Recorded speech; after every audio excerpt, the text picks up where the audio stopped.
Yeah, everybody can eat while we do the talk. So welcome to the second DevOps OKC meetup. This is a great turnout. I'm really excited to have everybody here today. I wanted to thank a few of the sponsors that helped us out with this. Techlahoma provides the food, and they also helped us out with the event space, so thanks for that. We are an official Techlahoma group. So go Techlahoma. I guess Techlahoma is rolling out a user group hero, companies that help sponsor for a month, and they had TierPoint this month. So thanks to TierPoint for helping out with that. Thunder Plains is coming up. That's November 3rd, 2017. So get your tickets for that and go check out Thunder Plains. I think they have some. Does anybody know if they have any DevOps specific talks going on this year?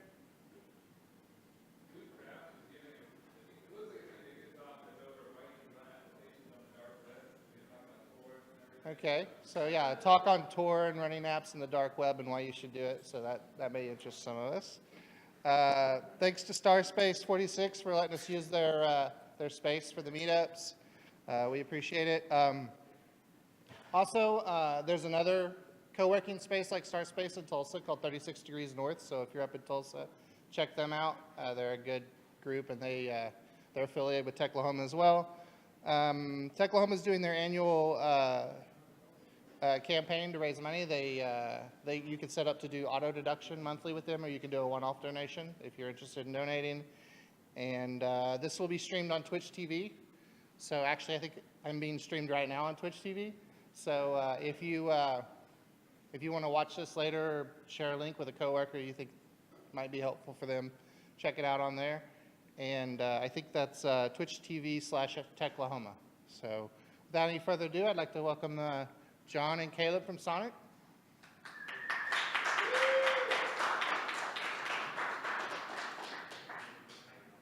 Yeah, thanks. Can I just say, this is quite the setup. I feel inadequate. I also feel I'm a pacer, so I just want to rip this off and walk around, but she's not. She's shaking her head at me. Also, for the Twitch people, my name is not John. It's Caleb, or Rusty Shackelford, or something else. So, who here is familiar with Sonic? Half the people in this room work at Sonic, and they didn't raise their hand. And as Ryan pointed out, we didn't hire, Caleb, there we go. We didn't hire any graphics designers for our slides, so Sonic's mission is to become America's most loved brand, not Terraform, or HashiCorp, I should say. Maybe it is, but all right. So just a little background before we get into Terraform. Real quick, who's heard of Terraform? The tool, not the actual, terraforming. Who uses it every day, as a part of their job? Okay, good. Oh, okay. So a few people might be bored, but who knows these two guys? Familiar? It always gets a laugh for some reason. Yeah, which one's which? TJ and Pete. So Sonic has been around for a while, has a strong presence in traditional media, but as time has gone on, it's definitely tried to pivot into technology, taking advantage of the new channels that are available to us to interact with the customer. So here we have the Ice Vision, aptly named because everyone loves Sonic Ice for some reason, the pellet ice, but it's integrated customer experience. We have 4 big rocks here. Mobile and POPs, I'll talk about real quick, but also CRM and social channels, connecting with the customer through things like Facebook and the like, and email. POPs, has anybody seen these screens, gone to Sonic?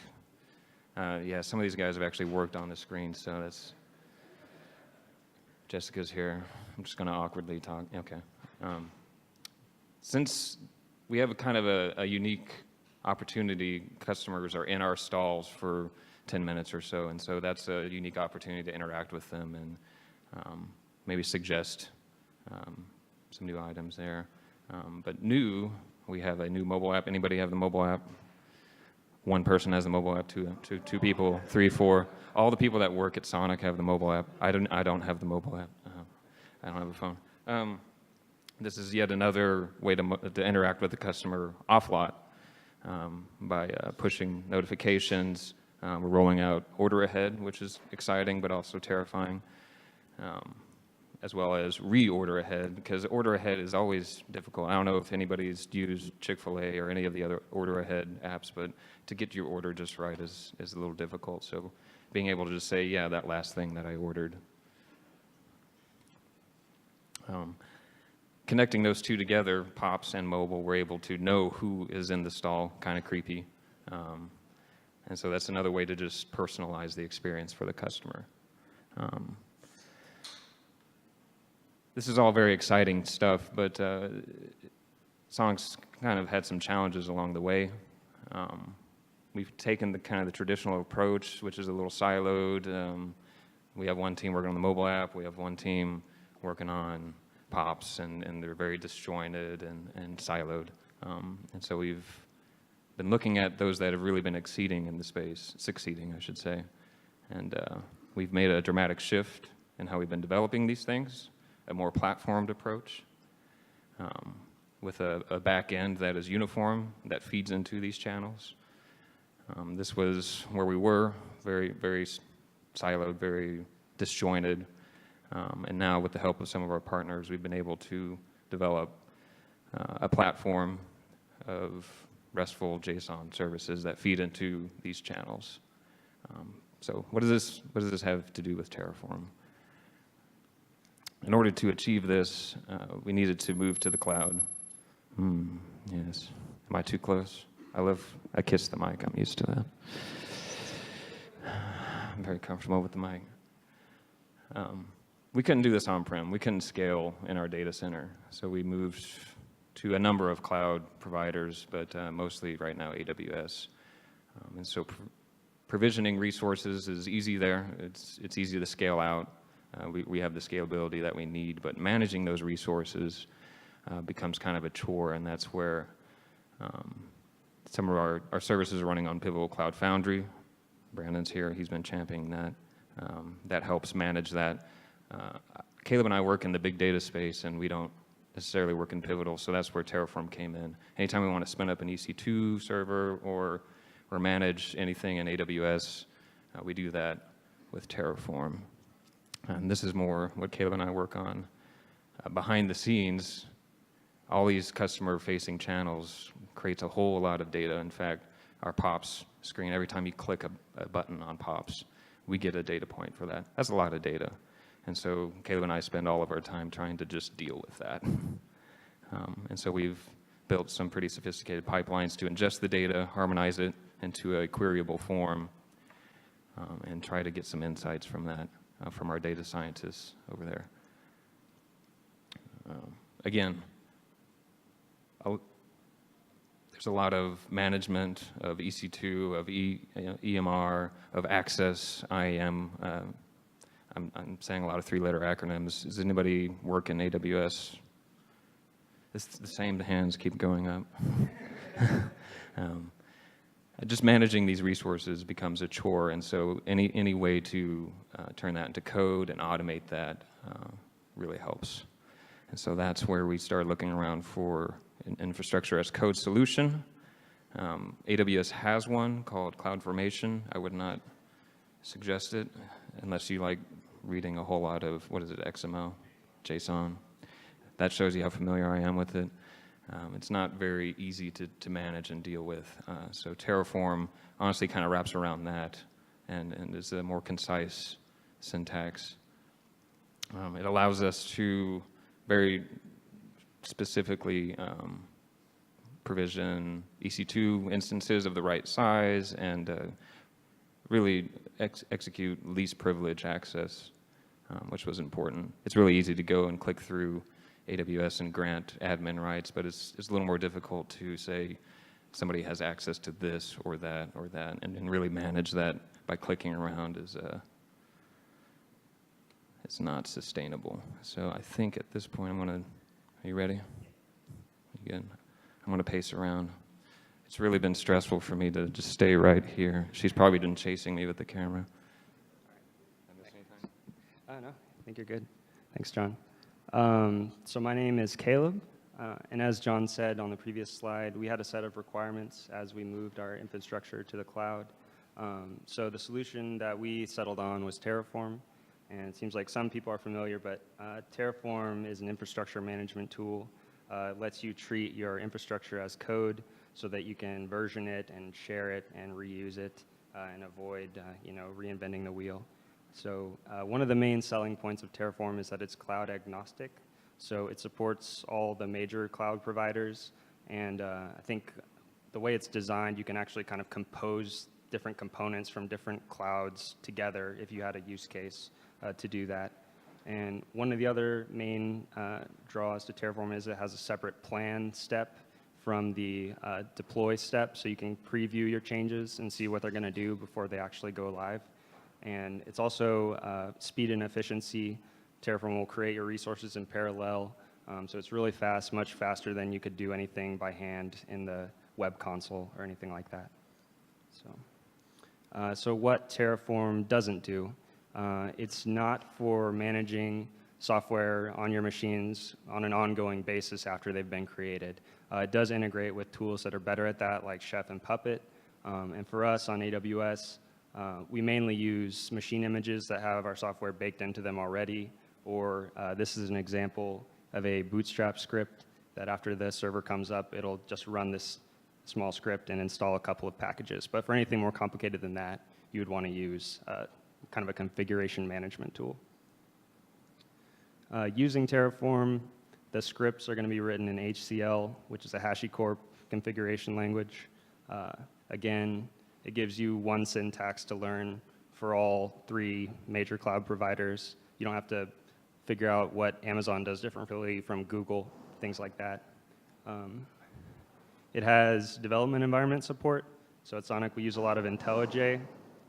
Whoa. That's okay, no problem. So yeah, with IntelliJ, you can get some syntax highlighting and error checking. I apologize if this is hard to see on the screen. But basically, it's telling me here that I'm missing a closing bracket in my code. And so rather than kind of having to run it to figure out what's wrong, I can pretty quickly tell any issues that are in my script. And then, let's see, sorry. Oh no, that's not what I wanted. Okay. So, okay, yeah, so sorry, final thing. Once you've written your scripts and they're ready to go, you're going to use the Terraform command line interface to run them. And that's what we're going to look at next. So quick demo, we're going to see the plan command, the apply command, and look at some console outputs. So this is my IntelliJ environment. You can see I've got the plugin, so it's recognizing a couple of my Terraform scripts that have the .tf extension. You can use as many files as you want, or you could just have a single file. I just like to kind of organize them so they make sense. And so the actual script that I have here, I've got an AWS provider that has my profile credentials and the region that I'm going to use. Those are variables. So if I look in the variables, my region is by default is going to be US East 1, profile is going to be dev, and then you can pass in overriding values for those variables. So we're going to create an SSH key pair, and then we're going to attach that to some instances that we're going to create. So those are going to be Amazon Linux. I think the type is just micro, the smallest possible.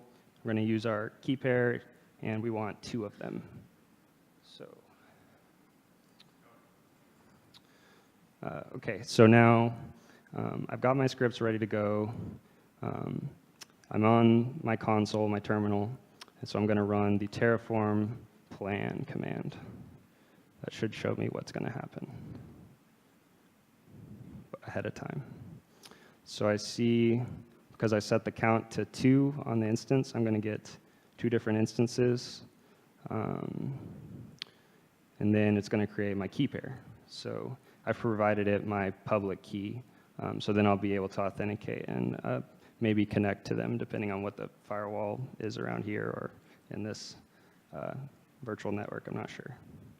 Okay, so let's do apply. And let's see. Okay, so it's creating the instances now, creating keys created already. So I'll just show quickly while that's running. So the state file is being created that maps the resources in our configuration to the actual real world IDs and things like that that are in AWS.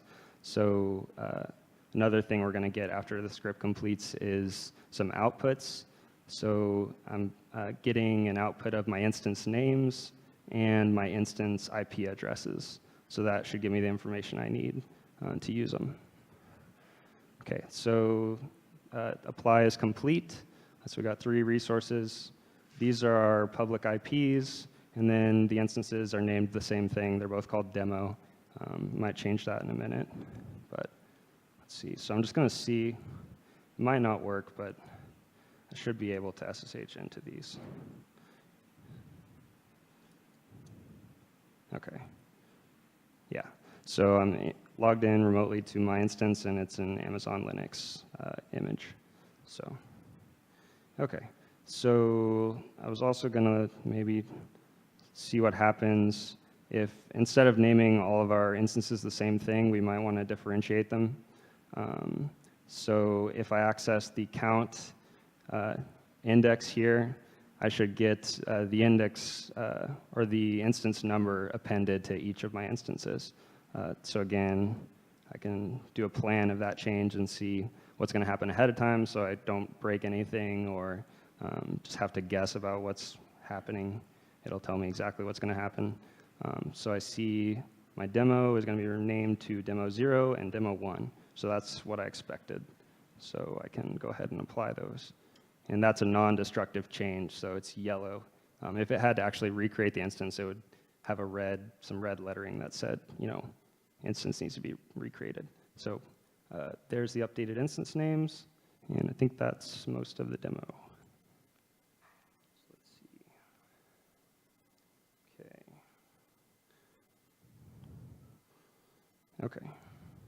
Okay, so next, some advanced terraforming at Sonic.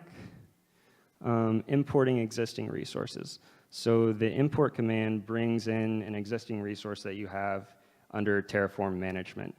So it's really good if you're in the early stages of migrating to infrastructure as code.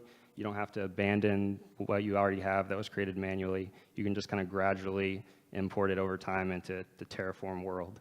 So it might be kind of hard to see here. I apologize again. But so I have here a user in AWS that already exists, and I'm running the Terraform command, the Terraform import command, and at the bottom what it's saying is these resources are now in your Terraform state and will henceforth be managed by Terraform. So that's a really useful feature.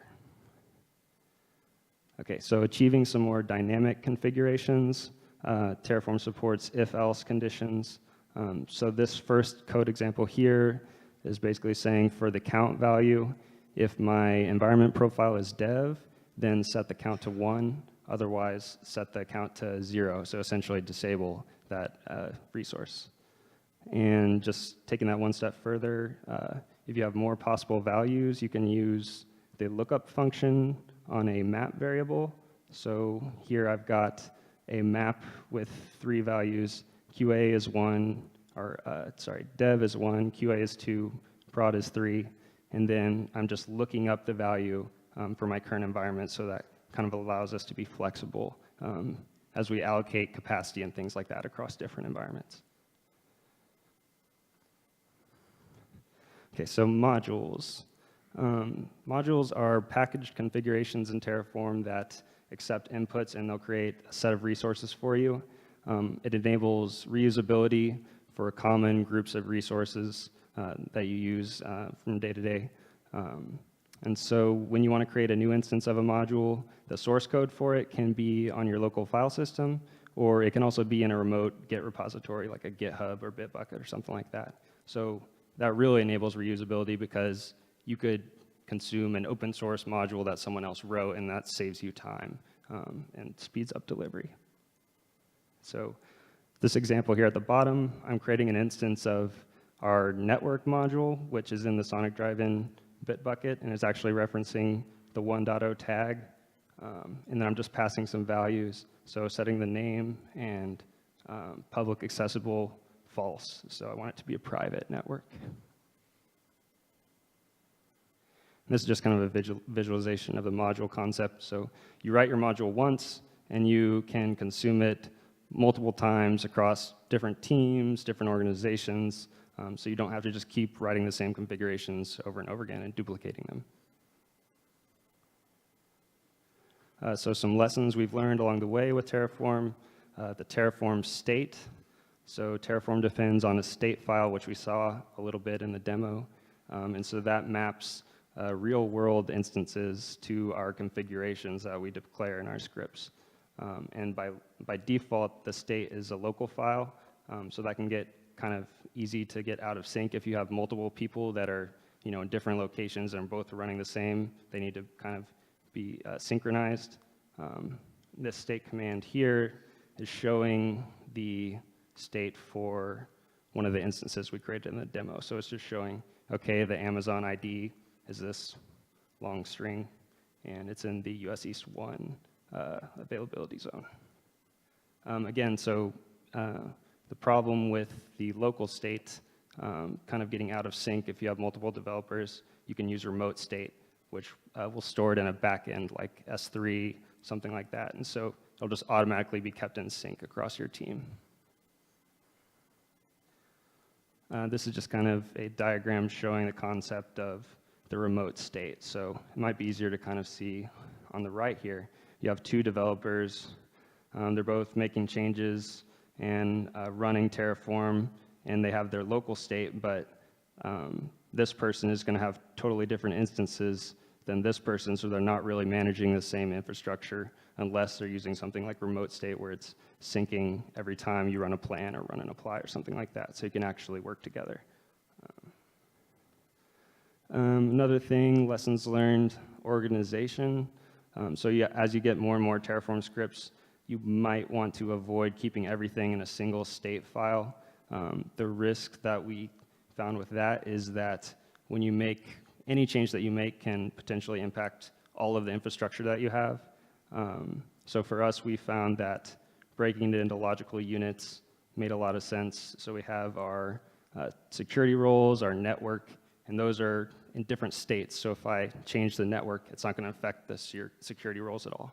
And it makes handling a mix of transient and persistent resources easier. So I can tear down my application server without affecting my network at all.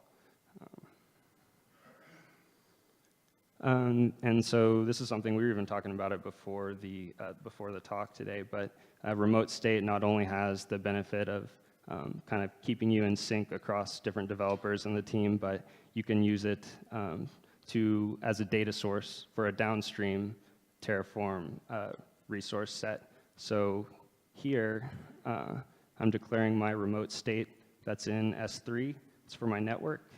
And the instance I'm creating is then going to read in that remote state and use the subnet ID for it. So this instance doesn't have to be co-located in the same place as the network code is. So you could have your network team managing the network infrastructure in Terraform and your developers, consuming it, but not really being concerned with how the network is set up and all that kind of stuff. So I think that's all we had. We got some links here for the source code for the demo. What's that? Hindsight's 2020, so I was thinking while you were talking, Terraform's a great tool, and it has great documentation, but it was written by developers. So there's no real, hey, you're going to use Terraform, here's how you use it in the real world example. And so these are all things that we just had to kind of figure out. There are a few blogs of the more technical stuff, but not just, hey, you want to use it across your whole organization, this is how you split up, and these are the best practices. So Clayton, if you want to do that blog that you were talking about before, that would have saved us a whole lot of time. Yeah. Do you want to come up here? Oh, okay. Are you doing things like, you talked about separating the networks and the applications, are you doing things that like I know in Terraform, standing up a database is easy, but it takes 20 minutes. And if you do Terraform destroy on the wrong level and lose the database, you can separate it out so the database lives independent of the applications consuming the database. So now you got to rephrase the question for the Twitch people. So what are some of, beyond just networks Mm-hmm. and applications, like what are some of the other uses of those separations of concerns concepts? Splitting up. So yeah, how do we split up Terraform into what we call stack sets? Just how do you logically break it down? Do you have any thoughts off the top of your head? I mean, what you mentioned about separating a database because it's a much more time-consuming resource to modify, definitely we've used that. We use Amazon Redshift columnar database, and so we have it in its own state. So, whenever we run our network, make a change to the network or make a change to the application, they're totally decoupled. So, yeah, and then you get into a situation where if everything is combined and somebody runs the destroy, somebody runs destroy in your database, maybe you have a backup and you can rebuild it, and it just makes it simpler if they're in smaller, more manageable pieces, for sure. So I will say, just to finish that one up, we do have what's called our account level Terraform, and that'll contain a lot of the things that are reused in a lot of different projects, let's call them. That's going to be access, users or S3 buckets that are used by multiple different stack sets is what we call our separate sets of Terraform. What else do we have other than that, the account? A lot of it breaks down into modules, what pieces of Terraform are reusable. We have an EC2 module so that anytime we want to spin up an EC2, we feed it a few variables, and so that's kind of logically broken up that way too. Do we have a question over here? Yeah, I was just curious, how often do you, if you've got things isolated where it's EC2 specific and you run EC2 instances all the time, you know those scripts are good. What about some other scripts that may not be used all that often? Do you have any kind of regular schedule where you blow things away and rebuild it back up to make sure your scripts are correct? Thoughts on that? So just, you're asking, do we just blow away resources just because maybe they're stale or something? Or like, what would be a situation? Sometimes there's deprecations. Like I've seen that sometimes when we use AWS Lambda and we'll run our Terraform script for a Lambda function. I'll say, these attributes are going to be deprecated. They are deprecated or they're going to be deprecated. So that's something where like some of our partners, ThoughtWorks that we work with, has integrated these kind of CI pipelines that even run their Terraform for them. So maybe it runs every so often in dev and detects that there's something wrong. So that's something that we have looked at. We definitely want to get integrated into their CI pipeline that they're leveraging. So. Yeah, I'll add a little bit to that. So we have one team that is heavily involved with GoCD using CI/CD. Everything's in CI/CD. But in order to do that effectively across multiple AWS accounts, your CI/CD needs to be super God mode. And we're not comfortable with that. And so we still haven't quite made the jump into automating a lot of the Terraform that we run. It's still, it's organized, and we're able to work on it using the concepts that Caleb shared, but we haven't quite automated it in that form yet because we're scared. We don't like dorking around in dev, and maybe it touches prod. Yeah, sure. It's so we haven't quite figured that out. There are a few articles on doing that just using AWS offerings that don't quite translate. So if anybody has a solution for that, that would be a great topic for a talk.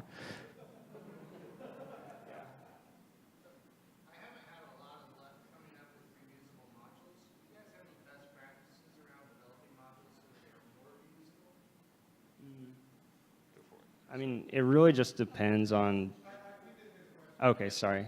So I think the question was around developing modules and what are best practices for making them more reusable. Like we have some modules that we created but then only ever used once, so it wasn't a very useful module. I think really you want to look at the things that you're using all the time, like EC2, we use a lot of Lambda. So if we want to create 5 new Lambdas, that's really easy with our Lambda module versus if we just did them all without a module. There's a lot of all these IAM policies, access control policies and stuff, and that's just all handled for you by the module. You just have to pass in a few key variables and you're good to go. So just look at maybe the things that you're using the most. Those are probably the best candidates for modules, I think. I'll add something to that real quick. Just a quick use case. So our EC2 module is obviously something, we keep saying EC2, EC2. So we use it a lot. The way that you make it more configurable is through variables. So a real quick use case, we had this need to pass in a role. Usually our EC2 module would provision the role, the AWS role for us, and it would return the AMI or the ARN for that role. But we already had the role and we needed to attach it to that EC2. So now we have to refactor that module. And so using the variables that we pass to it along with the conditionals that we touched on really quick, if this variable is there, do this, else do that. That's how we've kind of managed that configurable dynamic setup. Does that answer the question? Okay. Another hand, Ryan, okay.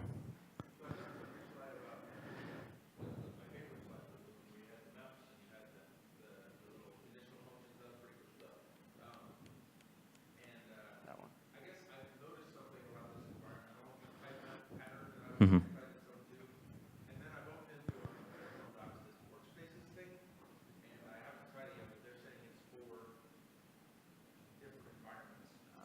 Right. So the question is, have we looked at Terraform workspaces? No, we have not. This has been how we've been managing differences between our environments, is using this kind of map concept. Right now, our code setup is we have separate branches for each environment. It's kind of tricky. And so merging between those would obviously kind of screw that up. If we have one thing that has 2 EC2s rather than dev only has 1 for cost. So this map has been the way that Caleb has gotten around that. This could be merged into all the different branches, but still keep the environment separate. Pretty clever. We haven't looked at the workspaces thing, though. Thank you for that. I haven't Yeah. heard of that. Terraform is actively used and is actively changing as well. There have been some situations where it changed, where it kind of broke our stacks. The remote state thing, yeah. And so that would be one of the challenges. It's just still such a new tool that it's changing a lot and not necessarily in backwards compatible ways. So that, going back to Chad's question, do you ever just run it just to run it? That was a situation where we did that because we moved to a new version of Terraform that wasn't working with that remote state. So that was a challenge. I'll say that.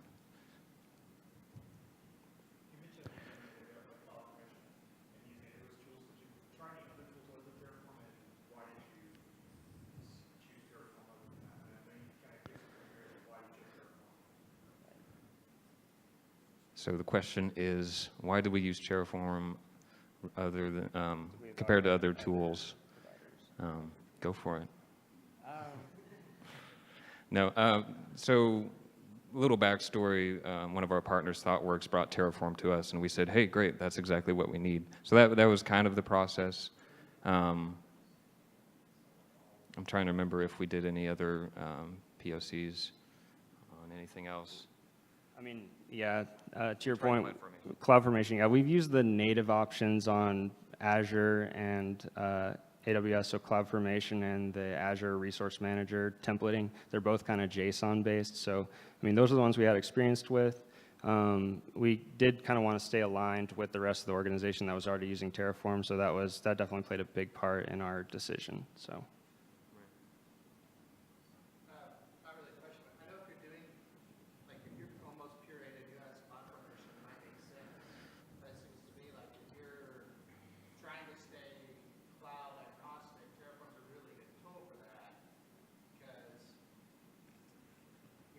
Right. So the statement is, and we kind of flew over it, but it is an important concept of Terraform in that it's cloud agnostic. That's not to say that I could develop a stack set that for our needs and then copy and paste it into Azure. That's not how it works, but I can have a Terraform code base that works for AWS and Azure. Just one tool to rule them all, so to speak. Do it. So, a boring question. Okay, moving on. When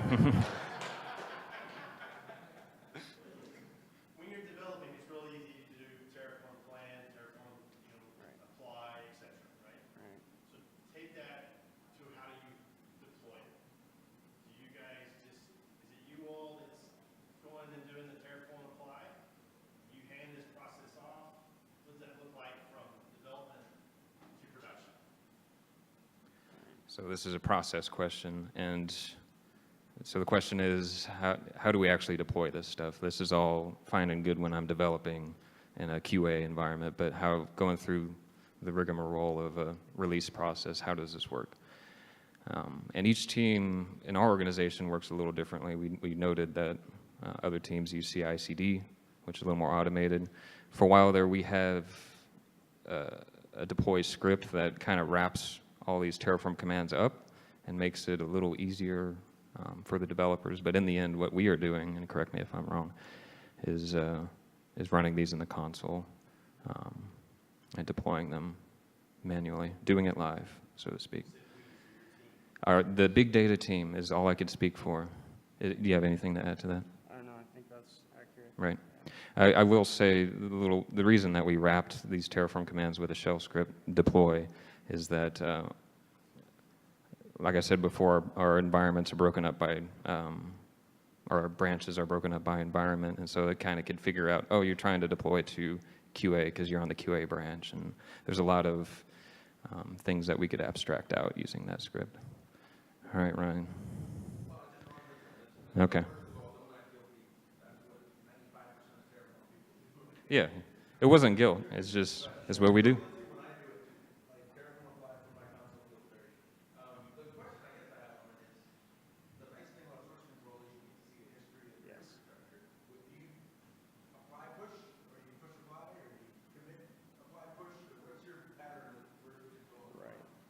You want to take this? Repeat the question. Yeah, so I think the question was, when you're using version control for your Terraform scripts, like what order do you do things in? Do you commit and push and then apply? Or do you apply first and then commit, push? I think typically what we end up doing is doing the apply before we actually push. And that's kind of the concept of having, I don't know this, like, Git best practice overall, but we have separate branches for each environment, and so the kind of the way it should work for us is that what's on that branch should be the current state of what's, so pre-prod and prod might be different because there's a commit in pre-prod that hasn't been merged in and applied and pushed in prod yet. So that's the pattern that we've used. I don't know if it's the best. There's probably a million ways you can do it. So Right. That's our pattern, but going back to kind of the perfect opposite of using CI/CD, it's kind of wrapped up in that you deploy to a branch, or you push to a branch, and the CI/CD pipeline will deploy it for you. Right. That's what. Yeah. Okay. Joe's asking a question. So anything.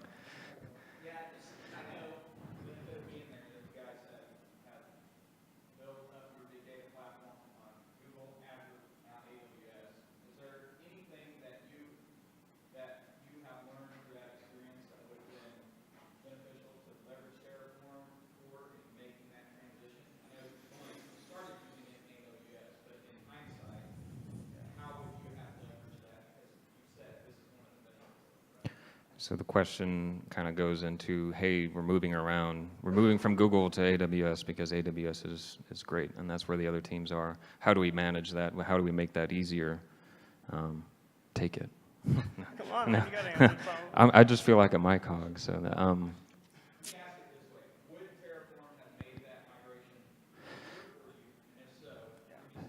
So would Terraform make migration between cloud easier? Yes, because your configuration is in code.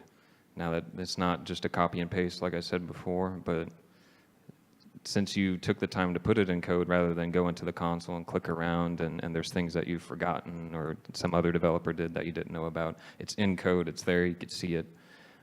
You can make that left to right transition. Anything to add to that? I would just say for like the things we pointed out in these lessons learned, like we would have learned those much earlier on Google, and they would have still applied in AWS. So it would have been a much faster process. We wouldn't have had to start from scratch on Terraform. We would already have some of those things figured out. So, yeah. And one more thing to that, it is important that's kind of why we use this tool. Is our team's pretty small.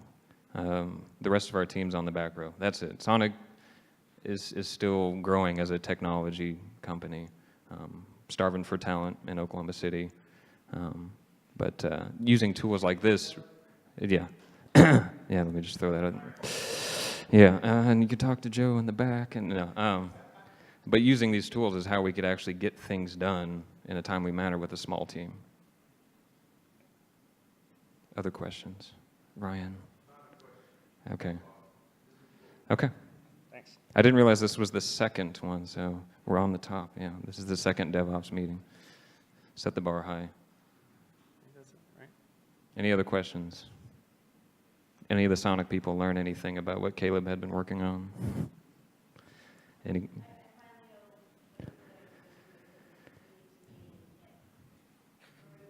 Yes, Caleb has taught me to go to meetings with my laptop. I used to go to my meetings with sticky pads, and that just doesn't work out because you're always working on Terraform and all that.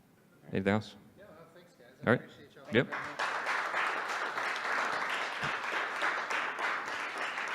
Just one more thing. Caleb put his GitHub up there. So if you guys want to look at any of the code that he showed, it's up there. And all the pizza's gone now that it's my chance to eat. And then Aaron, you're going to be our speaker in November on, what was your topic? The art of backing up.